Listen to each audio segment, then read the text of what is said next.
Les voy a invitar a buscar en Lucas 17. Lucas 17, capítulo 17, versículo 11.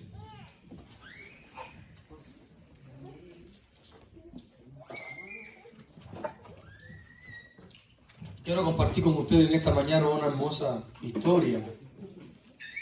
Y porque digo historia no quiero decir que es una historia, como dicen en el mundo, un cuento o una historia de hadas, sino quiero contarle una historia real, verdadera.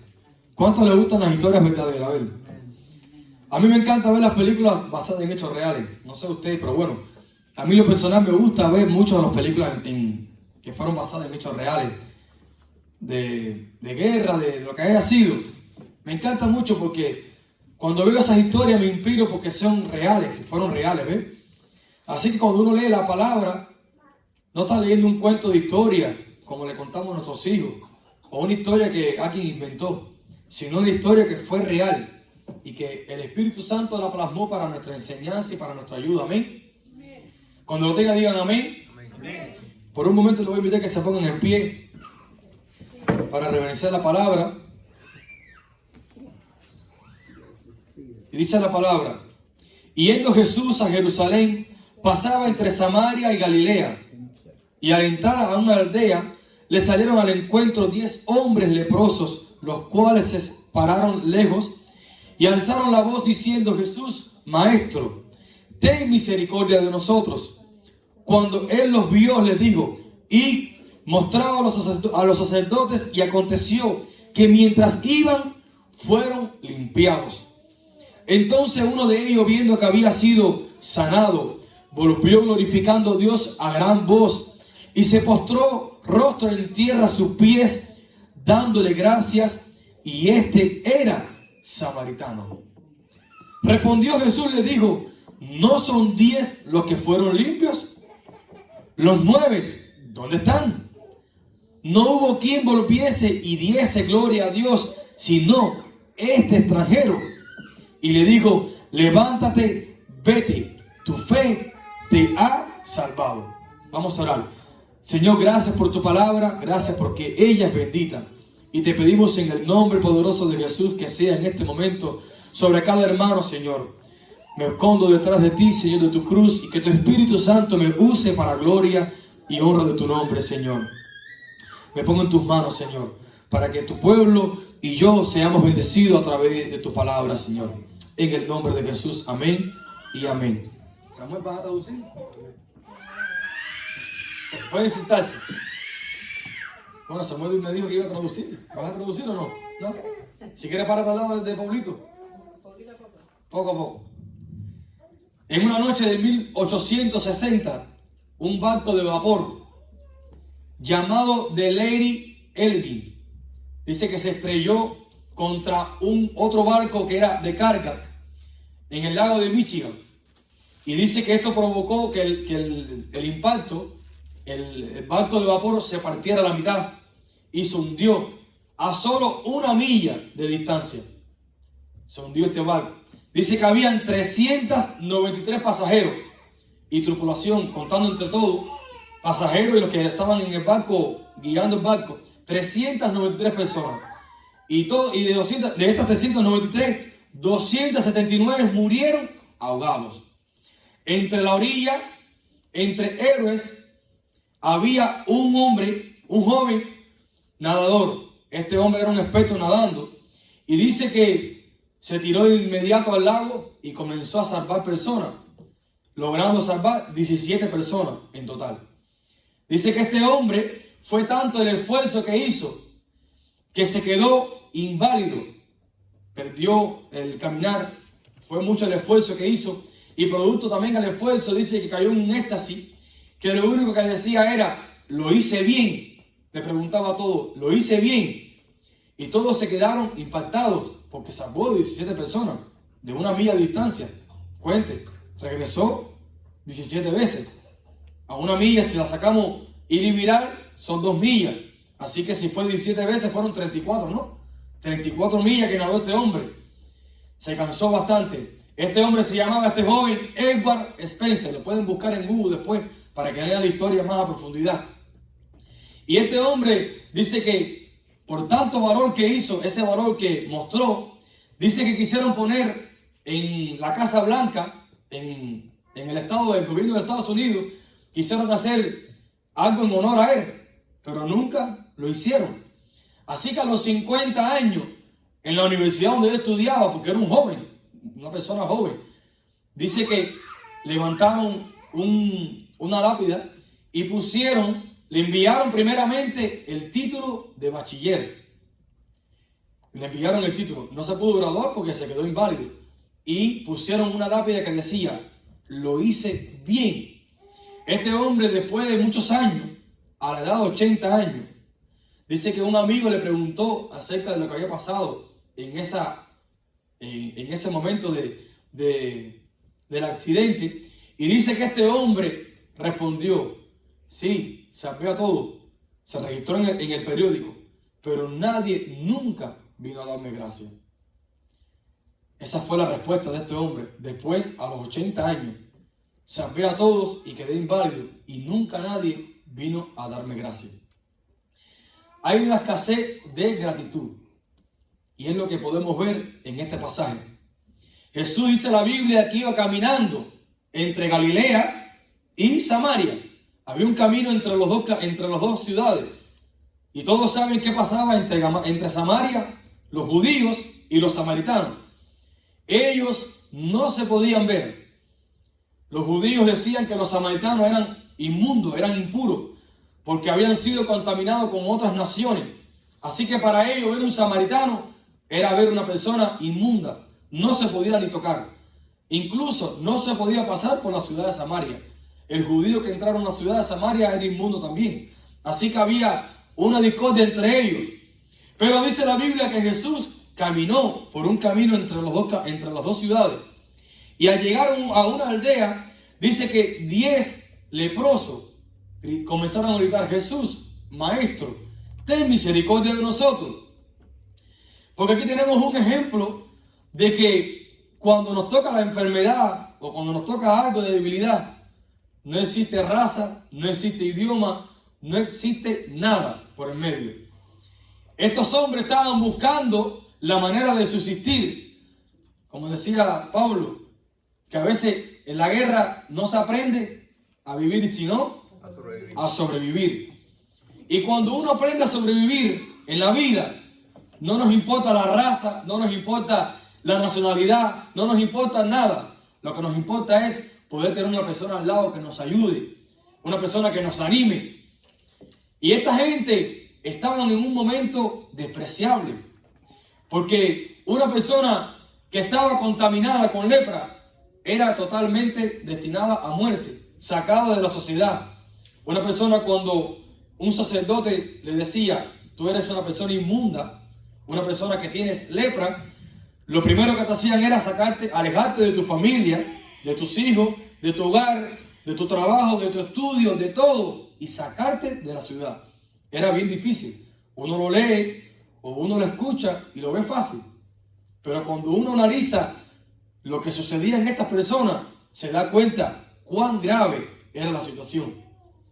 Si te pones a pensar ahora por un momento, imaginémonos que por un momento nos quiten a nuestros hijos, nuestras esposas o esposos, todas las cosas, nuestras casas, nuestros trabajos, y que nos manden solo a un lugar. Imagínense por un momento cuánto desespero, cuánta soledad, cuánta tristeza lo estuviéramos pasando. Y esto era lo que sucedía en estas personas.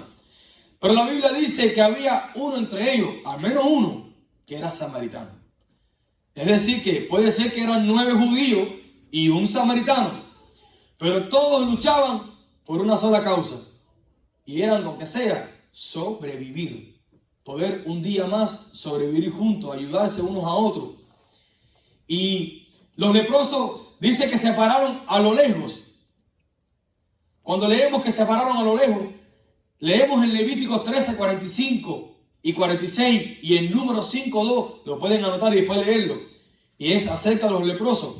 Cómo los leprosos no se podían acercar a un hombre, a una persona. Los leprosos, al ser inmundos, dice que tenían que estar al menos 100 metros de distancia de una persona. Y cuando una persona estaba cerca, que no se había percatado que estaba cerca de un leproso, tenía que comenzar a decir, inmundo, inmundo. Este hombre tenía que andar con una campana. ¿Usted nunca ha visto un becerro cuando anda con una campana? Bueno, al principio yo no entendía, yo pensaba que era que querían hacer música, querían que el becerro tocara una campana como si fuera música, y realmente no es eso. Cuando le ponen una campana a un becerro, a un toro, es porque el toro es peligroso. Te da con los tarros, y un toro que te dé con los tarros te puede matar. O una vaca que te invista. Entonces, cuando le ponían esas campanas, no era para hacer una bulla, no era para hacer música, era para descubrir que ahí venía una persona inmundo. Una persona a la cual podían contaminar a otros. Y esta gente dice que se pararon de lejos y comenzaron a decir, Jesús, hijo de David, ten misericordia de mí. Muchas veces en la vida cristiana esto sucede, ¿sabían eso? Muchas veces, porque cuando leemos en la historia, cuando leemos en Éxodo, la Biblia dice que producto del pecado que ocurrió en María, la hermana de Moisés, todos saben lo que pasó. La Biblia dice que María y Aarón hablaron mal de su hermano.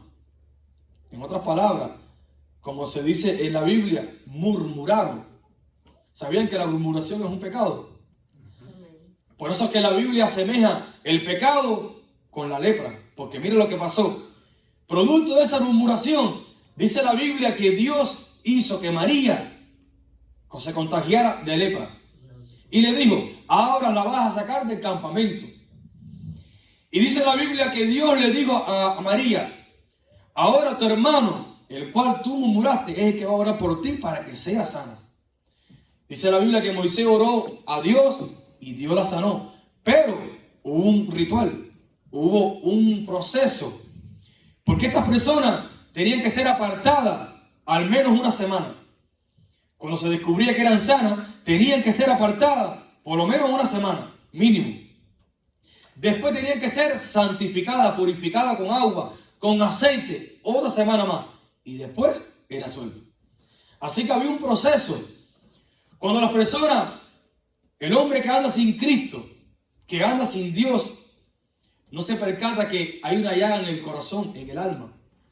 A veces vemos personas por fuera y vemos personas que están vivas, todos están vivos. ¿Quién está vivo? Amén. Todos los que estamos aquí estamos vivos. Amén. Y si caminamos por el Guama, por la ciudad, nos damos cuenta que todos estamos vivos. Ahora, hay una vida espiritual y una muerte espiritual. Por eso la Biblia dice que en Génesis, cuando Eva y Adán comieron, ¿qué pasó? Dice que murieron. Ahora, ¿qué muerte sucedió en Adán y Eva? Porque no murieron físicamente. Ahí no se extinguió la vida humana. Dios podía haber hecho que se murieran ellos y haber hecho otro Adán y otro Eva. Perfecto. Y todo comenzaba bien. Sin embargo, dice que murieron. Y esa muerte era una muerte espiritual. Y a veces los cristianos no nos damos cuenta que cuando andamos en pecado, morimos espiritualmente también. Por eso el apóstol Pablo dice, no descuiden la salvación.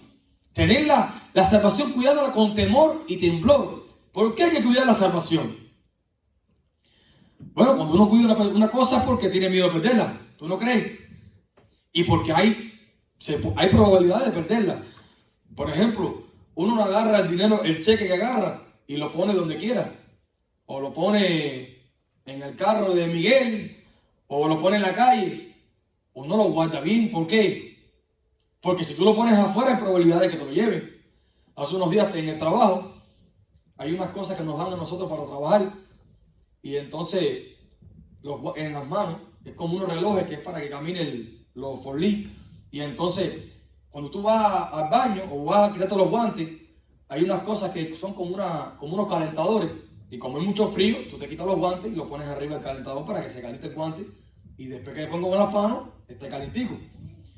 Pero no me percaté, en mi inocencia dejé el anillo ese que nos dan, lo puse arriba de ahí, fui al baño, viré. Y llega un muchacho y me dice, ¿y tú dejaste ese anillo puesto ahí? Yo le decía, ¿pero por qué? Si todo el mundo tiene anillo. Dice, si no lo hagas más, te lo van a robar. Yo le dije, ¿pero tú crees que me lo roben aquí si todo el mundo tiene anillo? Dice, no lo puedes dejar ahí, te lo van a llevar. y después te vas a quedar sin el anillo y te van a poner una raya. Y dije, wow, yo en mi inocencia no me daba cuenta. Bueno, no que sea tan inocente, tampoco soy un niño, pero no me percaté que podía robármelo. Y uno en la vida, dice la Biblia, sobre toda cosa guardada, guarda tu corazón, porque de él mana la vida. Hay cosas que tenemos que guardar en el corazón. Por eso el apóstol Pablo le dijo a Timoteo, aviva el fuego del don de Dios que está en ti. No descuides, en otras palabras, no descuides el don que hay en ti. ¿Por qué? Porque Dios ha depositado en nuestra vida el Espíritu Santo. Y la Biblia dice que somos templo del Espíritu Santo. Ahora, si el templo del Espíritu Santo lo contaminamos, ¿qué sucede? Dios no puede habitar donde hay inmundicia. Como dijo Pablo, Dios es un Dios santo, es un rey. Y este rey tiene que reinar donde le den el permiso de reinar completamente. No puede haber en el reino de Dios tinieblas y luz. O hay luz o no está Dios. ¿Se dan cuenta? Dios no puede habitar junto al pecado. Por eso la gracia nos permite y nos ayuda a santificarnos cada día. Y no podemos permitir que la llama del Espíritu se apague. Por eso Dios le dijo a Moisés que el fuego del altar no se apague nunca. Ese fuego nunca se puede apagar. Usted y yo tenemos que estar constantemente avivando ese fuego. Y la palabra dice que ellos de lejos dijeron, Señor, Señor, Maestro. Ellos sabían que Jesús había posibilidad. Ellos sabían que Jesús era el maestro, no era un simple maestro. Por eso los fariseos decían, este hombre seña como quien tiene autoridad. Había una autoridad en Jesús muy diferente a usted y a mí. Podemos conocer mucha palabra, podemos predicar el mejor del mundo, pero nadie puede superar la autoridad de Cristo. ¿Sabe por qué? Dice la Biblia que en Él habita corporalmente toda la deidad de Dios. Así que ni usted ni yo podemos semejarnos. Podemos, con la ayuda del Espíritu Santo, crecer a la medida del perro hasta que no lleguemos al cielo. Nunca podemos ser como maestros. Jesús ruega por nosotros para que prediquemos la palabra, para que ocurran milagros y hagamos cosas como la que hizo Él. Pero podemos estar convencidos de que llegar a vivir como Jesús vivió, hermano, va a ser algo bien difícil. No será imposible, pero bien difícil será. Y muchas veces en la vida nos mostramos desagradecidos. En otras palabras, mal agradecidos, ingratos. ¿Por qué? Porque la Biblia dice que Jesús le dijo, fíjense que Jesús nos acercó a ellos. Jesús les dijo de lejos, ir y mostrarse al sacerdote. Ari, ¿por qué le dijo que se fuera a mostrar al sacerdote? ¿Alguien sabe por qué? Ellos te dan la carta de autorización de regresar de nuevo a la vida. Porque ellos son los que confirman que tú eres el hombre que estás enfermo, que tú tienes que irte. En otras palabras, Jesús le dijo, ese mismo hombre que un día le dijeron ustedes que lo designó enfermo, muerto, quitado del pueblo, ahora ese hombre le va a decir, ustedes están limpios. Y cuando le pregunten, ¿y quién fue? Ustedes van a decir, fue Jesús de Nazaret. Por eso Jesús le dijo, vayan allá. Pero dice la Biblia que no llegaron. Ellos en el camino fueron sanos. Ellos no fueron sanos cuando llegaron al templo. Ellos tenían que ir a Jerusalén, al templo de Jerusalén. Pero dice la Biblia que mientras iban caminando, Jesús, el poder del Señor, los sanó. Amén. Y la Biblia dice que de esos 10, uno regresó.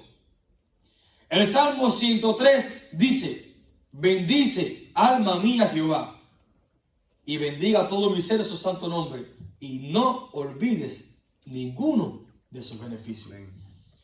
Es importante saber y reconocer todo lo que Dios ha hecho en nuestras vidas. Lo primero que hace el enemigo, ¿sabe qué cosa hay en nuestras mentes? En nuestras vidas. Hacernos pensar que Dios no ha hecho nada por nosotros, que no valemos nada. y que para Él no valemos nada. Y que Dios nunca ha tratado con nosotros, nunca nos ha transformado. Es que es una mera ilusión lo que ha pasado en nuestra vida. Pero quiero decirle, mi hermano, la obra que Dios ha hecho en ti y en mí es algo indudable, es algo que no puede decir que no. Dios ha comenzado una obra en usted y en mí. Dios, y dice la Biblia que lo que Él comienza, la buena obra, la deja media. Dice que la va perfeccionando hasta su venida. Así que usted y yo estamos en un proceso en este camino y estamos seguros de que el Maestro está haciendo una obra en nuestra vida. Constantemente, cada paso que dé, Jesús está obrando en nuestros corazones. Por eso dice que cuando uno comienza la obra, dice, no la dejes para que el Señor la termine en ti. La buena obra que has comenzado, no la abandones. Aquel que pone su mano en el arado y mira hacia atrás, dice que no es digno de ser de su discípulo. Usted y yo estamos llamados para llegar hasta la meta. ¿Sabían eso? Amén. Dios no nos llamó para que nos quedamos en el camino a la mitad o nos cansemos. Los que esperan en el Señor tendrán nueva fuerza. Y cuando uno tengamos fuerza, pues el Señor nos la multiplica. No solamente nos da fuerza, sino que nos la da doble. Nos dice, bueno, ahora tú no tuviste fuerza, ahora te la voy a dar doble para que tú pensabas que iba a llegar a 100 metros. No, ahora vas a llegar al doble. Así que usted y yo no estamos llamados para caminar 2 pasos. No estamos llamados para una carrera de velocidad. Estamos llamados para llegar a la meta. Por eso Pablo dijo que nuestra ciudadanía no era la tierra. No era ni Grecia, no era Jerusalén, no era Roma, no es Estados Unidos. Nuestra ciudadanía está en los cielos. No es México. Y todo es importante tenerlo. Ser ciudadano de un lugar es importante, ok, pero no es imprescindible. Porque podemos tener toda la ciudadanía del mundo, pero si nos falta el pasaporte del cielo, estamos embarcados. Estamos fritos, como dice el puertorriqueño. Tenemos que lograr de buscar la ciudadanía que nos lleva al cielo. Ese pasaporte que nos da Jesucristo, el sello del Espíritu Santo. Porque dice la Biblia que sin santidad nadie podrá ver al Señor. Usted y yo no estamos llamados para llegar a una esquina y mirar atrás. Y es muy importante en el camino la gratitud. Porque cuando uno es grato, cuando el salmista dijo que sean gratos los dichos de mi boca. Mira cómo dice, que sean gratos los dichos de mi boca. Que haya una gratitud en mi corazón, en mis labios. Cuando usted y yo somos gratos, cuando usted y yo nos recordamos de todos los beneficios que Dios ha hecho en nuestras vidas, podemos estar convencidos de que nunca vamos a resbalar. Porque cuando miramos a Cristo, vemos el triunfo de Cristo y vemos todo lo que el Señor ha hecho por nuestras vidas, es que nos damos cuenta que no hay Dios tan grande como Él. No hay Dios tan misericordioso como nuestro Dios. Y dice la Biblia que Jesús le dijo, no hubo de los 9 otro que glorificara, que regresara y glorificara el nombre de Dios. Eso fue lo que le dijo Jesús al samaritano. No hay otro que glorifique el nombre del Señor. Y en esta mañana Dios nos pregunta a cada uno de los que estamos aquí, no hay nadie que pueda glorificar el nombre del Señor. Usted y yo estamos llamados a glorificar el nombre del Señor. Amén. Cada uno de los que estamos en este lugar, cada cristiano que está en el mundo, estamos llamados a glorificar el nombre del Señor. Fíjense que cuando Jesús se encontró con el endemoniado Gadareno, no fue una casualidad, porque Jesús no llegó al puerto de donde estaba el endemoniado. Jesús entró en una ribera que ni se esperaba que entrara. De hecho, dice que había una colina. Era algo inesperable que Jesús entrara por ahí, pero Jesús sabía que él estaba ahí. Y cuando se encontró con ese endemoniado y Jesús lo liberó y lo sanó, hizo todo el milagro que hizo en el hombre. Dice la Biblia que el hombre se sentó y en su juicio cabal se estaba vestido, le dijo, maestro, yo quiero seguir contigo. ¿Y sabes qué le dijo Jesús? No. Tú vas a ir a la casa de los tuyos y vas a contar cuán grandes cosas ha hecho Dios contigo. Amén. Mira lo que hizo el Señor. Jesús sabía que Judas lo iba a traicionar. Jesús podía haber corrido a Judas y haber puesto a este hombre y dicho, este hombre iba a ser más testimonio que Judas. Judas era un traidor. Sin embargo, Jesús le dijo, no, tú vas a ir a lo tuyo y vas a decir cuán grandes cosas ha hecho Dios contigo. ¿Sabes por qué también Jesús hizo esto? Porque Jesús sabía que también le iban a impedir la entrada a esa ciudad. Por eso le dijo, a mí no me van a dejar entrar, ahora te van a dejar entrar a ti. Y como tú vas a entrar, tú vas a predicar el Evangelio. Fíjense que cuando leemos después en las cartas de Pablo, nos damos cuenta que de ahí procedían hombres que se convirtieron a Cristo. No se sabe cómo llegó el Evangelio, porque Cristo no entró. Así que es más probable que este hombre se haya convertido, este endemoniado, en un evangelista. Es muy probable. Vaya, yo doy un 100%. Porque todo aquel que se encuentra con Cristo de esta forma, su vida cambia. Amén. Su vida no va para atrás, va hacia adelante. Aquel que se encuentra con Cristo. Por eso, mira lo que dice el Señor. Aquel fariseo en Lucas, está en Lucas 7, la historia. Lucas 7:11. Si no me falla la mente. Este es Lucas 17. Está en Lucas 7, la historia de la mujer que entró a la casa del fariseo, de Simón el fariseo. Y cuando la sanó, dice que la mujer se postró delante de sus pies y comenzó a llorar. Y Jesús la dejó que la tocara. Y el fariseo dijo en su mente, si este hombre fuera profeta y supiera quién es esta mujer, él no se la haría tocar. Y dice Jesús, dice la Biblia, y Jesús conociendo los pensamientos de Simón, le dijo, Simón, una cosa tengo que decirte. Y él le dice muy contento, dime maestro, como si esperando algo, un halago del Señor. Le dijo, habían dos hombres que uno le debía a un acreedor 500 y el otro le debía 50. Y dice que el acreedor le perdonó la deuda. ¿A quién tú crees que se amó más? Que amaba más. Bueno, le dijo, bueno maestro, el que más amaba, al que más perdonaron, 500 pesos le perdonaron. Le dijo, ¿viste a esta? Mira lo que le dice el Señor a Simón. ¿Viste a esta mujer? Y Simón entendió lo que Jesús le estaba diciendo. Pero aún no había entendido la profundidad porque Jesús le dice, cuando yo entré a tu casa, tú no me lavaste los pies y ella me lavó los pies con sus lágrimas. Cuando entré a tu casa, tú no me diste un beso y ella no ha parado de besarme. Cuando entré a tu casa, tú no me perfumaste y ella echó perfume sobre mí. Sabía que era una costumbre cuando tú entrabas a un lugar que te invitaban en Jerusalén, a una casa de cualquiera. En este caso, Simón el fariseo era un hombre de dinero, no era cualquier persona. La costumbre judía era que cuando entraras a una casa, el anfitrión, el hombre o la persona que te invitaba, te daba un beso en recibimiento. Te echaba perfume sobre tu cabeza, un aroma, y te lavaba los pies.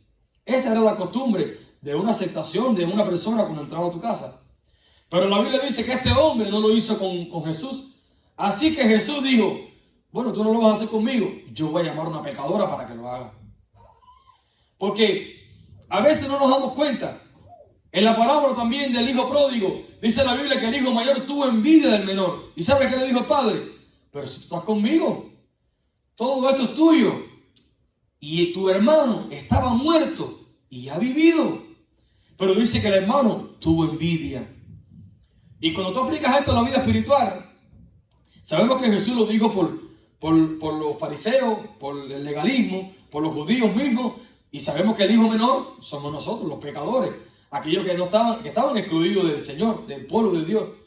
Ahora, Jesús aceptó la ofrenda de esa mujer.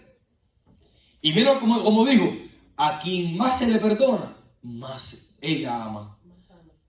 Usted y yo, ¿cuántos de los que estamos aquí hemos sido perdonados? Una vez, vamos, una vez. No, vamos a empezar por una, A ver, ¿cuántos todos los días somos perdonados? Cada día, una vez al día. ¿Y cuántos somos perdonados? Vamos a poner unas 100 veces. Porque yo creo que como 100 veces, Pablo, más o menos. Vamos a poner 50. 50 veces al día. Todos los que estamos aquí. Fíjense que Jesús le dijo a aquellos fariseos que fueron a pedir a la mujer del adulterio. Le dijo, el que no ha pecado, que lance la primera piedra. ¿Y sabe lo que hicieron? Dejaron sus piedras y se fueron. ¿Y Jesús dónde escribió? En tierra. No se sabe qué escribió. La Biblia registra 2 escrituras con el dedo. Sabes que Jesús es Dios, ¿no? Jesús, la Biblia dice que es Dios. Jesús no es un hombre como muchos dicen que es un profeta. Jesús es Dios. En el principio era el verbo era con Dios y el verbo era Dios. Cuando tú vas a Éxodo, dice la Biblia que donde Dios escribió en la tabla de la piedra, ¿con qué lo escribió? Dice, y el dedo de Dios escribió en tablas de piedra. Pero mira lo que dice ahora el Señor. Escribió con su dedo, ¿en dónde? En tierra. ¿Y por qué en tierra y no en piedra? Si usted escribe, yo me recuerdo cuando era niño, como también todo lo que hemos pasado por niñez, cuando íbamos a la playa, hacíamos cositas en la arena, ¿se recuerdan? Escribíamos, o borrábamos, o levantábamos un castillo, pero no nos percatábamos que estábamos en la orilla. Y después de tanto trabajo ahí, ¿qué pasaba cuando venía el agua? Se borraba todo. Hasta que nos entendimos, si no lo hagamos para acá, va a ser en vano trabajar. Eso es lo que hace Jesús con nosotros. La Biblia dice en Isaías que nuestros pecados, ¿sabe lo que hace? Lo echa en el fondo, en sus espaldas, en el fondo de la mar. Cada día son nuevas sus misericordias. Cuando uno comienza a pensar en las misericordias del Señor, fíjense lo que dice David. Bendice alma mía Jehová y no olvides ninguno de sus beneficios. Todos en la vida tenemos beneficios. Cada uno en la vida tenemos beneficios del Señor. Es un beneficio ser cristiano. Es un beneficio tener a Dios. Es un beneficio ser salvo. Es un beneficio estar en este lugar y compartir con cada hermano. Es una bendición. En el trabajo, cuando yo veo a las personas que se tratan y de la forma que hablan, me pregunto, ¿y cuán vacía es la vida del hombre sin Dios? Porque yo trabajo aquí, sí, 4 días, pero mi trabajo no es solamente ir a trabajar ahí. Yo me doy cuenta que yo disfruto más el trabajo cuando estamos trabajando para el Señor. Disfruto más estar en la casa del Señor con mis hermanos, porque son verdaderos hermanos. Y se sobreentiende que no haya maldad, aunque haya pecado. Pero se sobreentiende que nos amemos todos con corazones sinceros. Y yo disfruto, y yo digo, bueno, ¿y cómo será la vida de esas personas? Venir a trabajar y pensar que salir un día a la semana con la familia a un parque o a un lugar y ya es todo en la vida. Realmente no es esa la bendición. Jesús dice que Él vino a dar vida y vida en abundancia. Y usted y yo en la vida estamos llamados a ser gratos, a ser agradecidos. El apóstol Pablo dice, dar gracias a Dios en todo. ¿Sabe por qué es en todo? ¿Cuántos quieren conocer la voluntad de Dios? Porque todo es bueno. Todo es bueno. Dios es bueno. ¿Cuántos quieren conocer la voluntad de Dios? ¿A cuánto le agradaría conocer la voluntad de Dios? Bueno, ¿sabe lo que dice la Biblia? Dar gracias a Dios en todo, porque esta es la voluntad de Dios. ¿Sabes cuál es la voluntad de Dios? Que usted y yo demos gracias a Él en todo. Porque esa es la voluntad del Padre. Amén. Cuando le damos gracias a Dios por lo bueno y también por lo malo, esa es su voluntad. José no maldijo. Daniel no maldijo. David, cuando huía de Saúl, no maldecía. Él bendecía. Así que usted y yo estamos llamados a ser gratos y agradecidos con el Señor. Cuando le agradecemos a Dios, también le agradecemos a aquí, a nuestro prójimo. A cada uno le agradecemos también. Amén. Amén. Le voy a invitar a que se pongan en pie. Y estamos llamados a rescatar. Estamos llamados a buscar. Jesús dice en la Biblia que vino a buscar y a salvar lo que se había perdido. Lo que se había perdido. Y usted y yo estamos llamados a buscar y a salvar lo que se ha perdido. ¿Sabes qué se ha perdido? La imagen de Dios en el hombre. Eso se ha perdido. Por eso el mundo va camino ¿a dónde? Al infierno, a la perdición. Usted y yo estamos llamados a rescatar, a salvar a esas personas. También salvando a nosotros mismos, a nosotros. Porque no podemos salvar a otros si estamos perdidos. Tenemos que decirle, Señor, sálvame, para poder salvar a otros. Así que en esta mañana, como ese hombre que dijo, yo voy a salvar a otro, yo voy a poner mi vida y la voy a salvar a otro, estoy seguro que no vamos a quedar como él.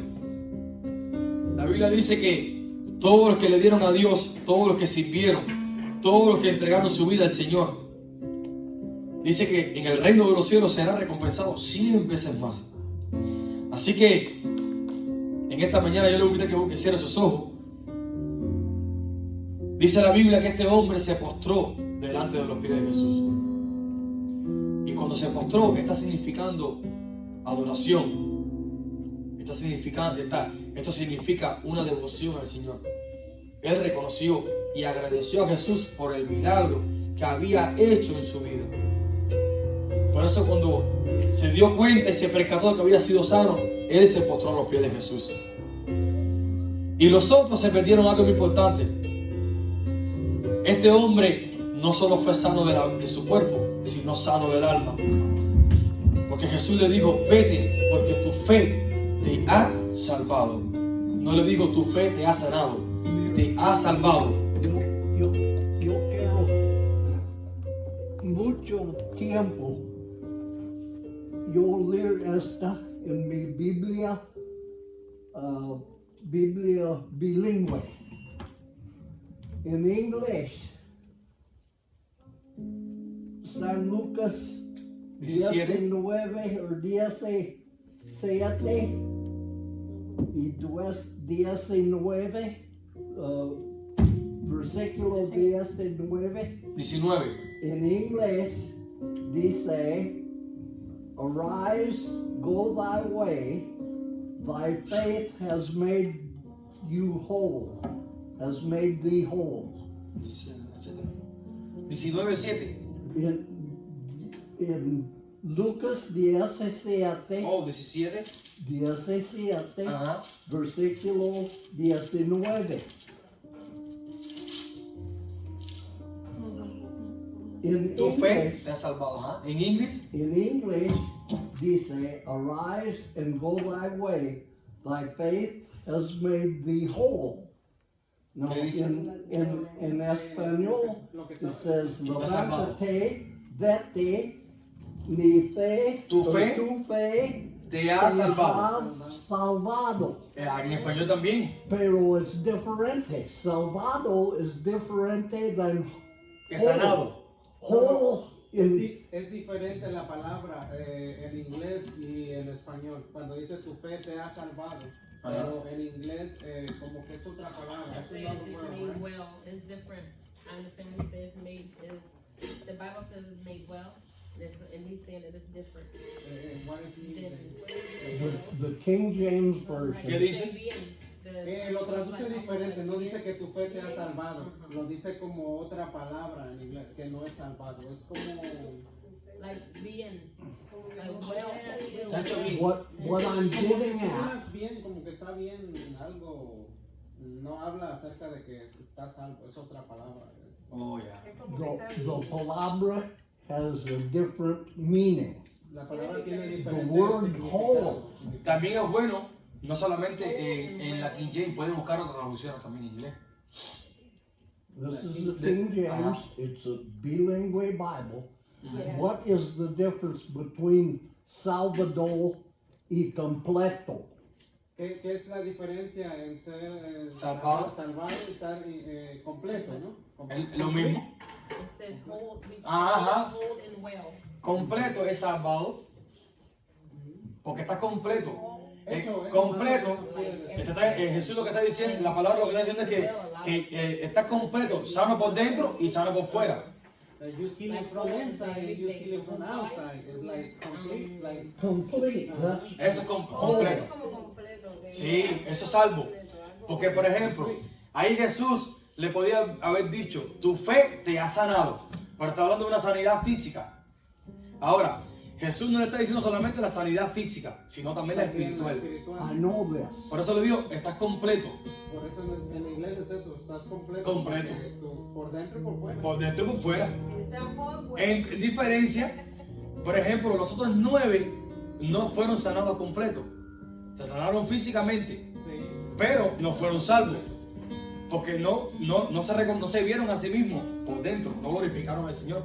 Sí, Porque yo es como una sabía. salvación espiritual y material, es lo que quiere significar en inglés. Estás completo espiritualmente y físicamente. Y físicamente.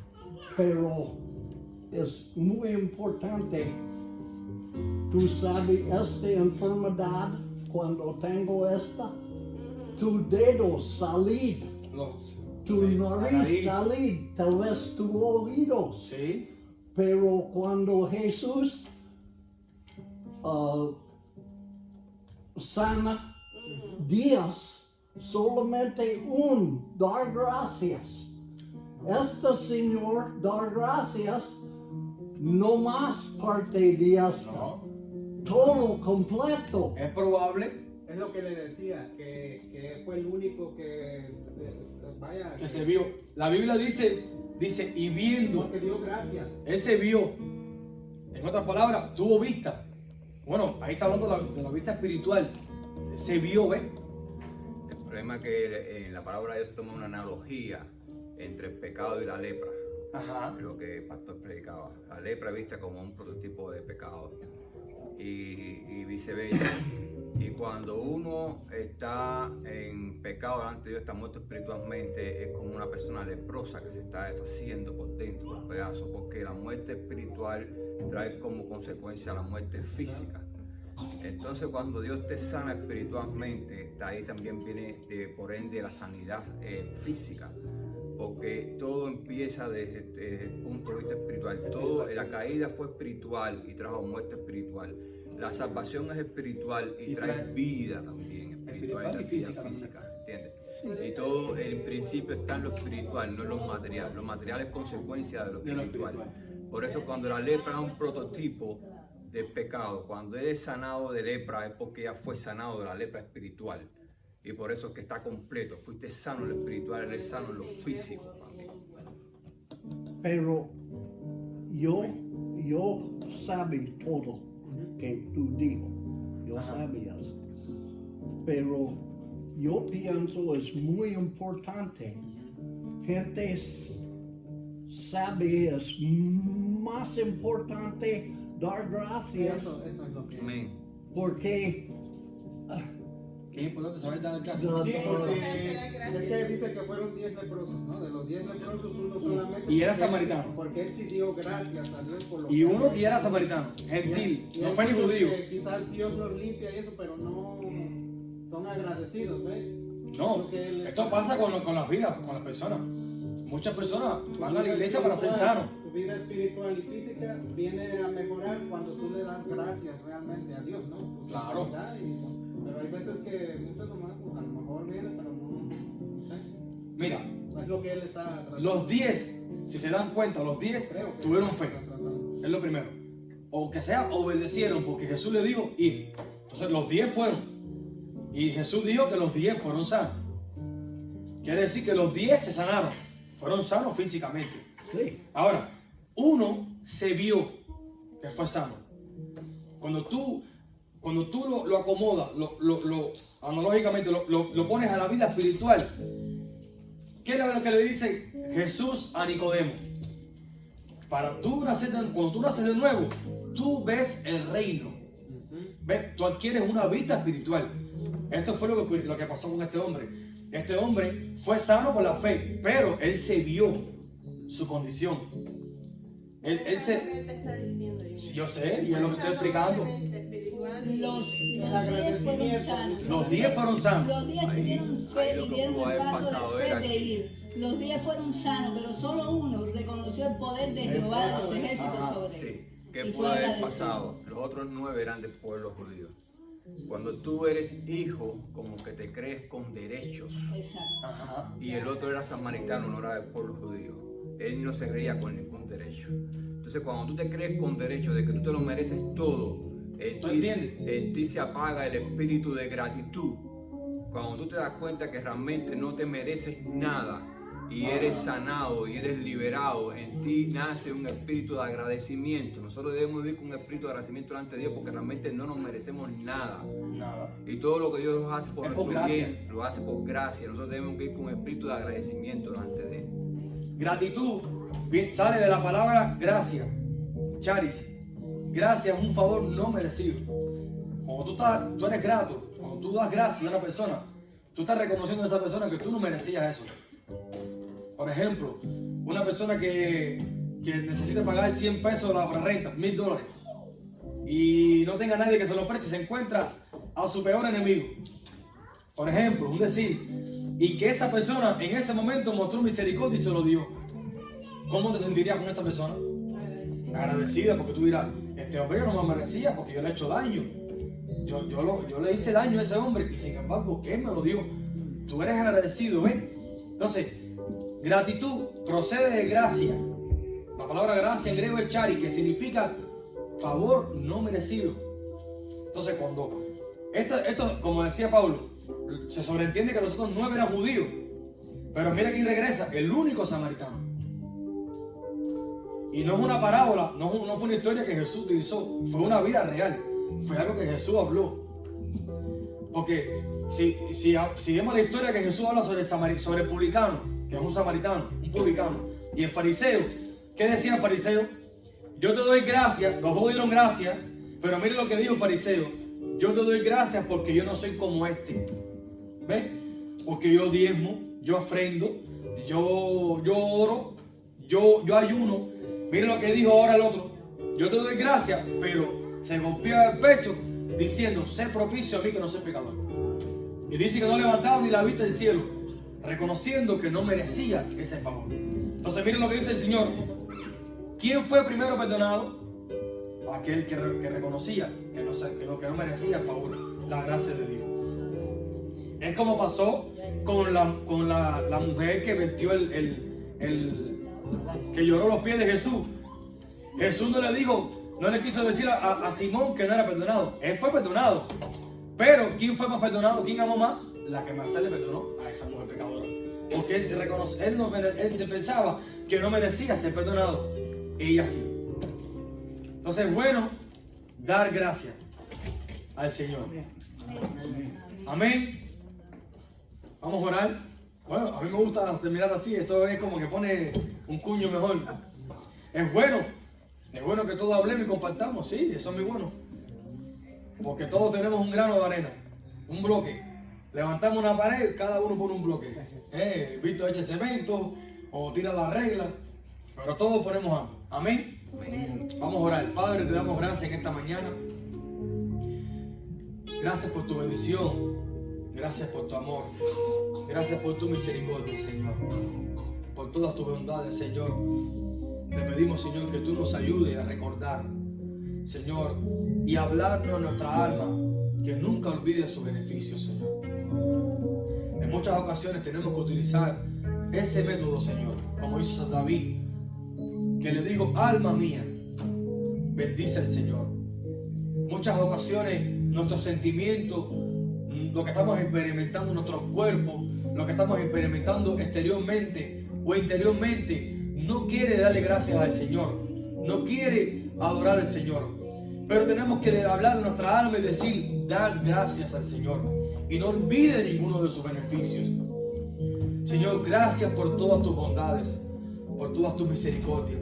Y yo te pido que tú bendigas, Señor, grandemente a cada hermano mío en este lugar, Señor, a cada familia, que todos puedan ser bendecidos, todos puedan ser tocados por el poder sanador, por el poder libertador, por el poder tuyo de tu Espíritu, Señor. En el nombre poderoso de Jesús, rogamos que, Señor, tu pueblo sea, Señor, fortalecido en el poder de tu fuerza, Señor. Así como dice Colosenses, Señor, la oración que deseaba el apóstol Pablo a ellos, que sean fortalecidos, que sean llenos, sean revestidos de sabiduría y de conocimiento en Cristo Jesús. Señor, que todos los que estamos aquí seamos llenos y revestidos en el hombre interior, Señor, fortalecido. Y en el poderoso nombre de Jesús te rogamos, Señor, que tú nos hagas acepto, limpio, agradable, olor grato, fragante a ti, Señor. Señor, que nuestros cuerpos sean, Señor, la mejor ofrenda para ti, Señor. Te lo rogamos en el nombre de Jesús. Bendice, Señor, lo que vamos a hacer ahora al final, los alimentos, que vamos a compartir cada hermano, Señor, y que podamos ser llenados y bendecidos, Señor. Y ahora seguimos adorando tu nombre, Señor, a través de este cántico. Sí, Señor, adoramos tu nombre en esta mañana. En esta mañana yo le invito a que usted siga adorando un momento al Señor, por un momento solamente, adora al Señor.